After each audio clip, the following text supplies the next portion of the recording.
¿Qué tal, alumnos? En esta oportunidad estamos para exponer sobre la nueva Ley Procesal del Trabajo.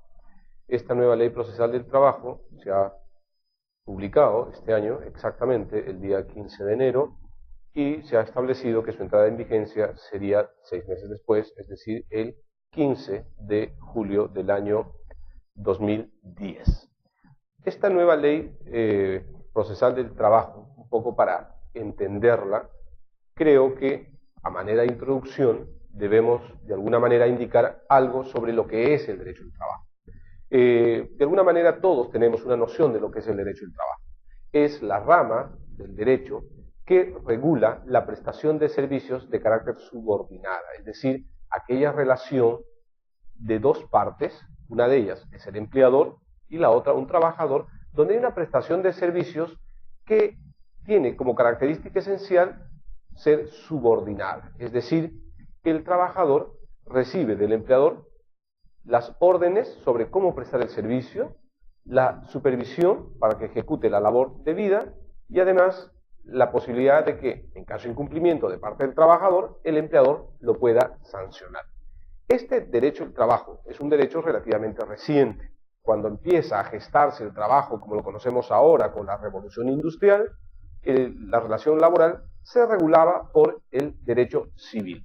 Recién a comienzos del siglo pasado se empiezan a dar las primeras normas de carácter laboral, limitando de alguna manera el abuso que había en la prestación del servicio. Se limita la jornada máxima, se establece el derecho a los descansos remunerados, se dan normas de protección a la trabajadora mujer, sobre todo cuando es madre y tiene hijos o está en estado de embarazo, y así poco a poco se va gestando un nuevo derecho que con el tiempo se llama derecho del trabajo. Este derecho del trabajo evoluciona y llega a su punto máximo cuando la mayoría de sus normas adquieren consagración de derechos constitucionales y a nivel internacional cuando estas normas, estos derechos, se incorporan en tratados sobre derechos humanos, dándole a muchos de los derechos laborales el carácter de derecho humano fundamental. A partir de ahí hablamos de una rama autónoma del derecho y, como es lógico, al ser una rama autónoma, la parte sustantiva, se hacía necesaria la existencia también de un proceso o de un derecho procesal laboral. En un primer momento, los jueces o quienes administraban justicia en términos laborales eran los jueces civiles. Con el tiempo se empiezan a generar juzgados especializados o jueces especializados en laboral, aunque en un primer momento en nuestro país, como en muchos otros, había una jurisdicción administrativa. Es decir, esto ocurrió en el Perú hasta el año 80, donde el Ministerio de Trabajo cumplía una función jurisdiccional, administrando justicia y resolviendo reclamos, sobre todo en el caso de aquellos trabajadores que reclamaban algún derecho o algún beneficio y el vínculo laboral aún estaba vigente. A partir del año 80 se establece la unicidad en la administración de justicia y todo a cargo del Poder Judicial y desaparece este fuero administrativo de tal manera que ya a partir del 80 en nuestro país la administración de justicia en el ámbito laboral está única y exclusivamente en manos del Poder Judicial. Esto motivó a que se dieran diversas normas procesales en materia laboral, pero estas normas o estas leyes procesales del trabajo no lograron superar un grave defecto que tiene el proceso laboral, y es que son sumamente formalistas y sumamente largos. El promedio de un proceso laboral puede tomar más o menos unos 6 a 7 años.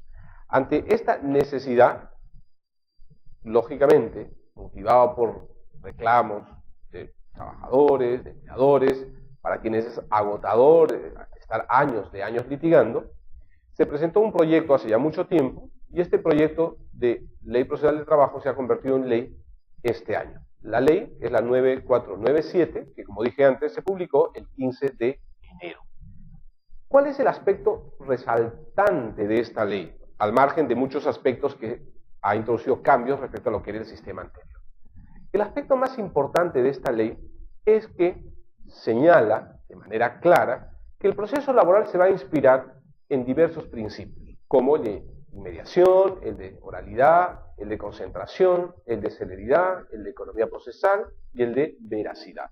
De todos estos principios, el que merece la pena resaltar, porque justamente constituye la esencia del nuevo proceso laboral que se va a implementar con esta ley, es el principio de oralidad.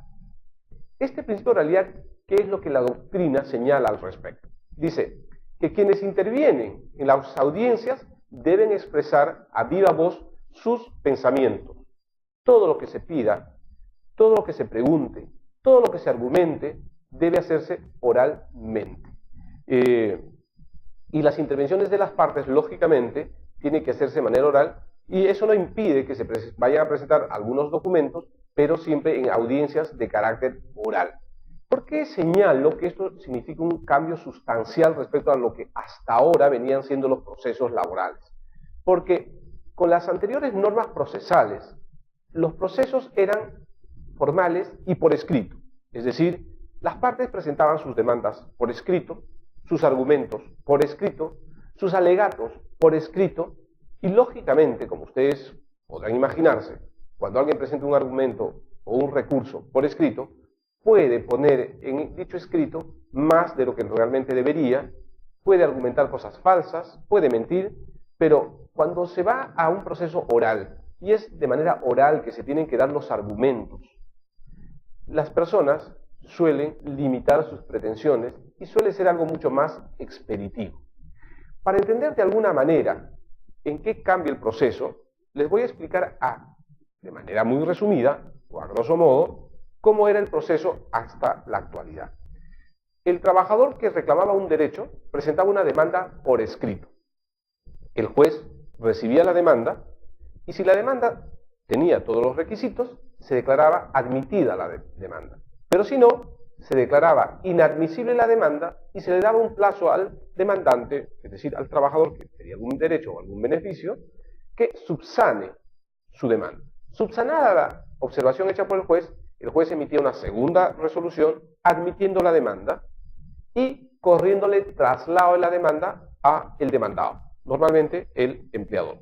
El empleador tenía un plazo normalmente de 10 días para contestar la demanda, contestaba igualmente por escrito la demanda, la contestación era a su vez también admitida, y si no era admitida porque tenía alguna deficiencia, el juez emitió una resolución declarando inadmisible la demanda y dándole un plazo adicional al empleador para que subsane la contestación de la demanda.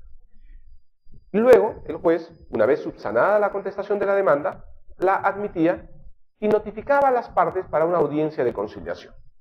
Esta audiencia de conciliación se llevaba a cabo con la invitación a las partes a conciliar.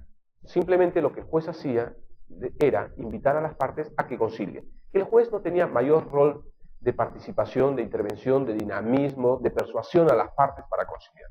Simplemente les invitaba a conciliar, bastaba que una de las partes dijera que no tenía nada que conciliar y ahí terminaba la audiencia y el juez decía que, ok, terminada la audiencia de conciliación, se da inicio a la etapa de actuación de pruebas, se suspendía la audiencia y lo que en adelante venía era casi formalidad escrita toda, salvo cuando habían declaraciones de testigos o de parte que sí se actuaban de manera oral.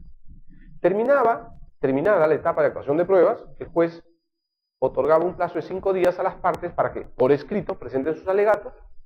Presentados los alegatos, el juez dictaba sentencia y notificaba a los domicilios procesales la sentencia. Entre el plazo de presentación de la demanda y la sentencia en primera instancia, normalmente pasaba o transcurría 2 años a 2 años y medio. Emitida esta sentencia, lógicamente la parte o ambas podían apelar, se iba a la Corte Superior, la Corte Superior señalaba vista de causa, las partes presentaban informe oral y además alegato escrito, y la Corte Superior dictaba sentencia. Esto podía tomar unos 2 años adicionales. Si por A, B o C motivo alguna de las partes interponía recurso de casación, podíamos ampliar un proceso en unos 2 o 3 años adicionales. Como ustedes pueden apreciar de esta breve exposición que estoy haciendo, se darán cuenta que este proceso era excesivamente formalista y excesivamente documentado. Todo por escrito. Pero veamos cómo es ahora, o cómo va a ser ahora, con la nueva ley procesal del trabajo. Como les dije anteriormente, Esta ley lo que busca es que todo se lleve por la vía oral, es decir, que sea el principio de oralidad lo que prevalezca en todo el proceso. Entonces, ¿cómo se va a tramitar ahora un juicio laboral? Primero, como era antes, el trabajador va a presentar su demanda por escrito. Presentada la demanda, el juez emite resolución disponiendo que se admite la demanda y cita de manera directa a audiencia de conciliación. Es decir, ya no es como antes, que notificaba a la otra parte para que contestara por escrito la demanda, no, sino de frente cita a audiencia de conciliación, la cual debe ser fijado en día y hora entre los 20 y 30 días hábiles siguientes de hecha la calificación de la demanda. El emplazamiento al demandado para que concurra a la audiencia de conciliación es para que además se presente a la audiencia de conciliación con el escrito de contestación de demanda y sus anexos. En la audiencia de conciliación se inicia con la acreditación de las partes, sus apoderados, sus abogados. Si el demandante no asiste, el demandado puede igual contestar la demanda y continúa la audiencia. Si el demandado no asiste, incurre automáticamente en rebeldía, sin necesidad de una declaración expresa, aun cuando la pretensión se sustente en un derecho indisponible. También ocurre en rebeldía automática si, asistiendo la parte demandada, no contesta la demanda o la representación o el apoderado no tiene facultades suficientes para conciliar. Es decir, el caso de un empleador que se presenta a la audiencia, pero resulta que los poderes que lo acreditan como representante del empleador, normalmente ocurre cuando se trata de personas jurídicas, no lo faculta a conciliar. En ese supuesto también es declarado rebelde. Ambas partes acreditadas de manera indubitable, está el demandante, está el demandado, acreditadas las facultades de representación correspondientes, el juez invita a las partes a conciliar sus posiciones.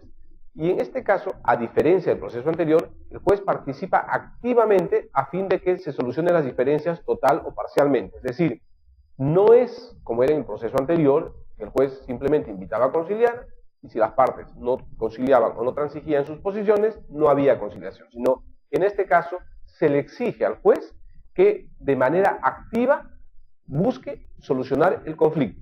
Y si el juez, como es obvio, lo que va a buscar es descargar su carga procesal, va a invitar a las partes, les va a hacer de alguna manera entrar en razón, les va a hacer entender que ciertas pretensiones son excesivas y en caso del empleador le hará entender que hay derechos que debe corresponderle al trabajador y que deben otorgar. Si algún extremo no es controvertido, el juez emite resolución con calidad de cosa juzgada ordenando su pago en ese mismo acto. En caso de haberse solucionado parcialmente el conflicto o no haberse solucionado, el juez precisa las pretensiones que son materia de juicio. Es decir, imaginémonos un trabajador que demanda CTS, gratificaciones, utilidades, horas extras. Resulta que el empleador puede, en la conciliación, haber dicho, sí, reconozco que le debo CTS, que le debo gratificaciones, horas extras, pero no utilidades. Perfecto. Entonces, por este aspecto, digamos, que aún se mantiene la controversia, el juez fija estos aspectos o estas pretensiones que son materia de proceso judicial. Lo demás, si ya el empleador señaló que efectivamente reconoce que adeuda esos aspectos, el juez en ese momento sobre estos aspectos que ya se ha conciliado y se ha aceptado que efectivamente se debe, emite resolución con calidad de cosa juzgada y simplemente el empleador tendrá que pagar. Pues bien, los otros aspectos que todavía son objeto de controversia son los que van a continuar en el proceso judicial. Esto lo va a señalar el juez y va a requerir al demandado para que presente en ese acto el escrito de contestación y sus anexos, es decir, las pruebas que acrediten su cumplimiento. Entrega una copia al demandante y fija día y hora para la audiencia de juzgamiento, la cual debe programarse dentro de los 30 días hábiles siguientes, quedando las partes notificadas en ese acto. Si el juez advierte, haya habido o no contestación de la demanda, que la cuestión debatida es de puro derecho, o que siendo también de hechos no hay necesidad de actuar medios probatorios alguno, solicita a los abogados presentes exponer sus alegatos, a cuyo término o en un lapso no mayor de 60 minutos dicta un fallo de sentencia. Es decir, si a pesar de que en la conciliación las partes han dejado algunos aspectos no claros, no definidos, y que sobre ellos no hay acuerdo de pago o reconocimiento de obligación, si el juez considera, porque le ha quedado sumamente claro que ya no hay nada que debatir, porque las pretensiones son muy claras y que efectivamente corresponde amparar en uno u otro sentido las pretensiones o negarlas, puede emitir sentencia en la audiencia de conciliación. Esto significa un avance muy importante sobre lo que hasta ahora venía siendo el proceso laboral. Si eso no es posible, porque todavía hay aspectos que debatir o que acreditar, en la audiencia de juzgamiento, que se ha citado a las partes, se va a realizar esta en un acto único y se concentra en esta audiencia de juzgamiento las etapas de 1. Confrontación de posiciones, actuación de pruebas, alegatos y sentencia. Esta audiencia de juzgamiento se inicia con la acreditación de las partes, apoderados y sus abogados. La primera etapa es muy importante, es la etapa de confrontación de posición. Esta etapa se inicia con una breve exposición oral de las pretensiones demandadas y de los fundamentos de hecho que las sustentan. Terminada la sustentación de la parte demandante, luego hace uso de la palabra el demandado y también de manera oral expone los hechos que por razones procesales o de fondo contradicen la demanda. Es decir, en la audiencia de juzgamiento, el abogado del trabajador sustentará por qué demanda lo que está demandando, por qué exige CTS, vacaciones, gratificaciones, utilidades, indemnización por despido arbitrario, etc. Lo cual significa algo que es muy importante, que este abogado, por un lado, tiene que conocer muy bien los hechos y segundo, tiene que conocer muy bien las normas que amparan esos reclamos. Tiene que saber si hay vacaciones que el trabajador no ha gozado, tiene que saber y conocer de manera muy clara lo que establece la ley de descanso remunerado. O si reclama CTS el trabajador, tiene que conocer muy bien la ley de CTS para determinar cuánto le corresponde al trabajador, por qué periodos, qué base de cálculo, etc. A su vez ocurre lo mismo en el otro lado de las partes en conflicto. Es decir, el abogado de la parte demandada, si contradice la demanda y señala que no le corresponde ciertas pretensiones al trabajador, tiene que conocer los hechos, es decir, saber que ya se le pagó al trabajador, o que si no se le pagó era porque no le correspondía, y lógicamente tiene que conocer muy bien la legislación laboral que ampara sus argumentos de por qué a ese trabajador hay ciertos derechos o beneficios que no le corresponden. Terminada esta etapa de confrontación de posiciones oralmente hechas, se pasa a la siguiente etapa, que es la de actuación de pruebas. El juez enuncia los hechos que no necesitan de actuación probatoria porque están muy claros, los medios probatorios dejados de lado, porque ya no necesita acreditar, porque a él le ha quedado muy claro qué es lo que le toca o no al trabajador. El juez enuncia las pruebas admitidas respecto de los hechos que sí se necesitan actuación probatoria porque hay que acreditarlos. Inmediatamente después, las partes además pueden proponer cuestiones probatorias solo respecto a las pruebas admitidas. El juez las admite únicamente si pueden ser actuadas en esta etapa y el juez procede a tomar juramento a todos los que vayan a participar en esta etapa. En caso de los trabajadores o desempleadores, cuando hay declaración de parte, a los testigos, cuando van a declarar también, etc. Luego se procede a la actuación de todos los medios probatorios que el juez haya admitido, empezando por los ofrecidos por la parte demandante, normalmente, como dije antes, el trabajador, en el orden siguiente. Primero, declaraciones de parte, testigos, las pericias, reconocimientos y exhibición de documentos.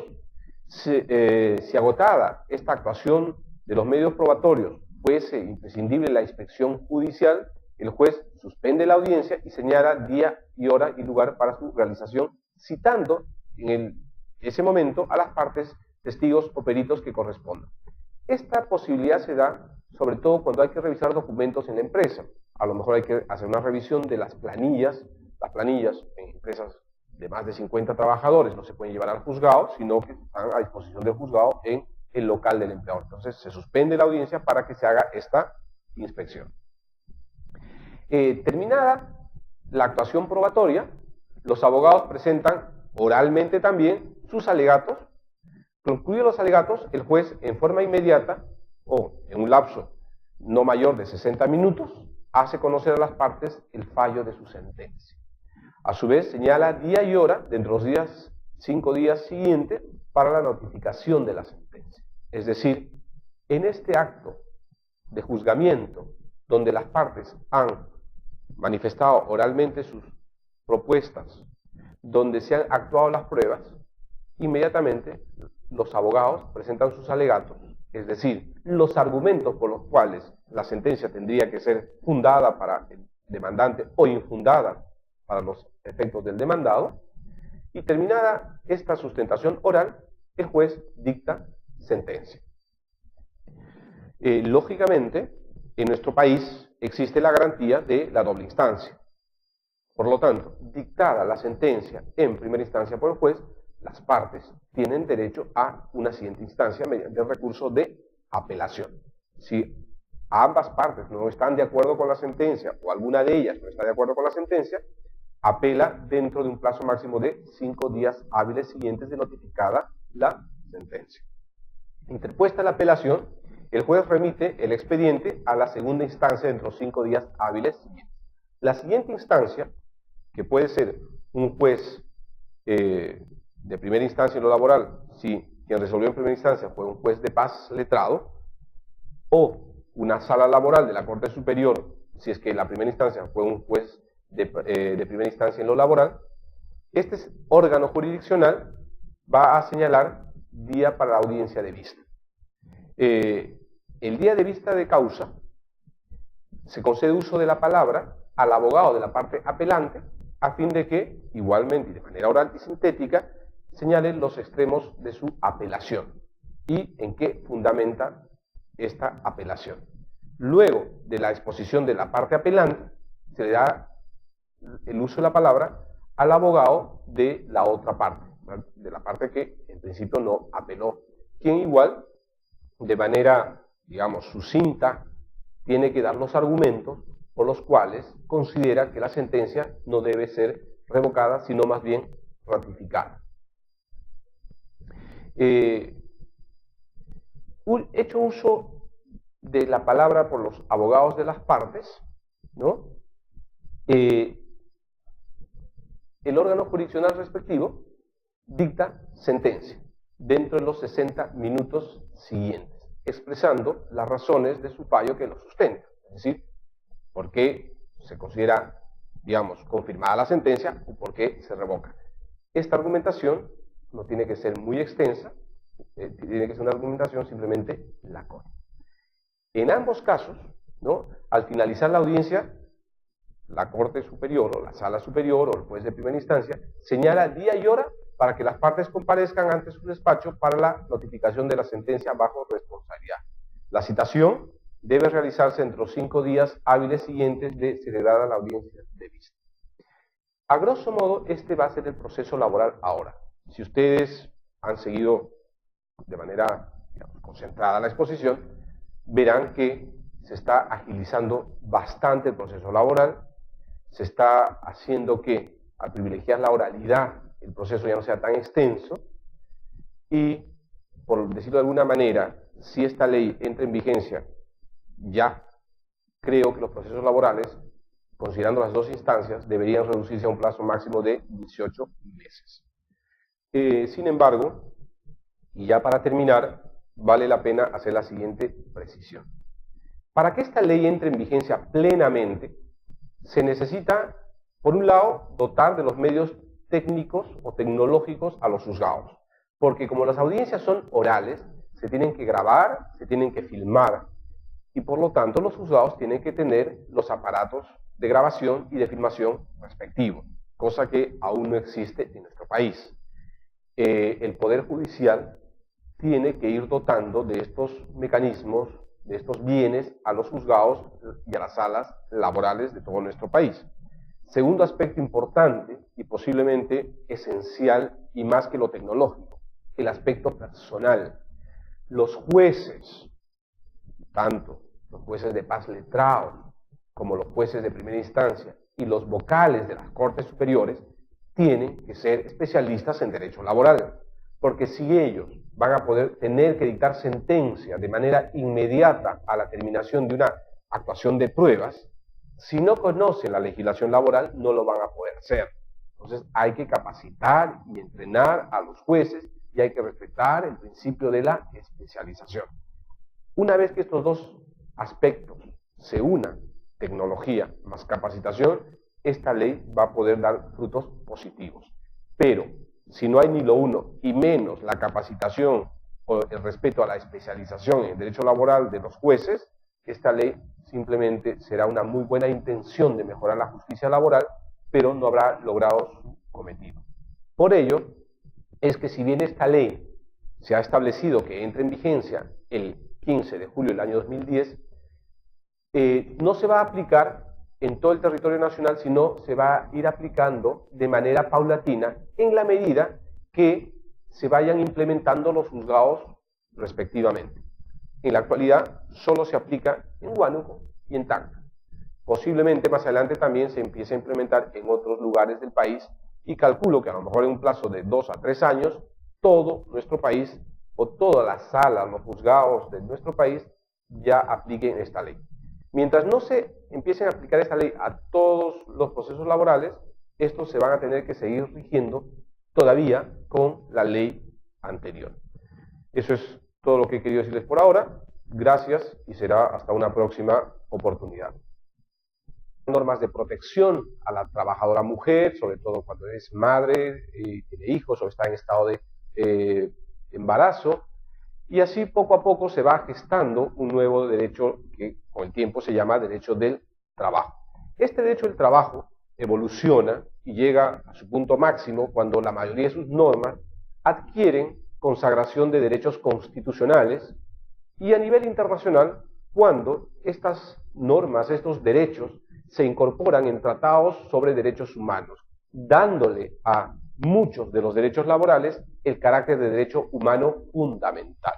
A partir de ahí hablamos de una rama autónoma del derecho y como es lógico, al ser una rama autónoma, la parte sustantiva, se hacía necesaria la existencia también de un proceso o de un derecho procesal laboral. En un primer momento, los jueces o quienes administraban justicia en términos laborales eran los jueces civiles. Con el tiempo se empiezan a generar juzgados especializados o jueces especializados en laboral, aunque es el derecho del trabajo. De alguna manera todos tenemos una noción de lo que es el derecho del trabajo. Es la rama del derecho que regula la prestación de servicios de carácter subordinada, es decir, aquella relación de dos partes, una de ellas es el empleador y la otra un trabajador, donde hay una prestación de servicios que tiene como característica esencial ser subordinada, es decir, que el trabajador recibe del empleador las órdenes sobre cómo prestar el servicio, la supervisión para que ejecute la labor debida. ¿Qué tal, alumnos? En esta oportunidad estamos para exponer sobre la nueva ley procesal del trabajo. Esta nueva ley procesal del trabajo se ha publicado este año, exactamente el día 15 de enero, y se ha establecido que su entrada en vigencia sería 6 meses después, es decir, el 15 de julio del año 2010. Esta nueva ley procesal del trabajo, un poco para entenderla, creo que a manera de introducción debemos de alguna manera indicar algo sobre lo que da y además la posibilidad de que en caso de incumplimiento de parte del trabajador, el empleador lo pueda sancionar. Este derecho al trabajo es un derecho relativamente reciente. Cuando empieza a gestarse el trabajo como lo conocemos ahora con la revolución industrial, la relación laboral se regulaba por el derecho civil. Recién a comienzos del siglo pasado se empiezan a dar las primeras normas de carácter laboral, limitando de alguna manera el abuso que había en la prestación del servicio. Se limita la jornada máxima, se establece el derecho a los descansos remunerados,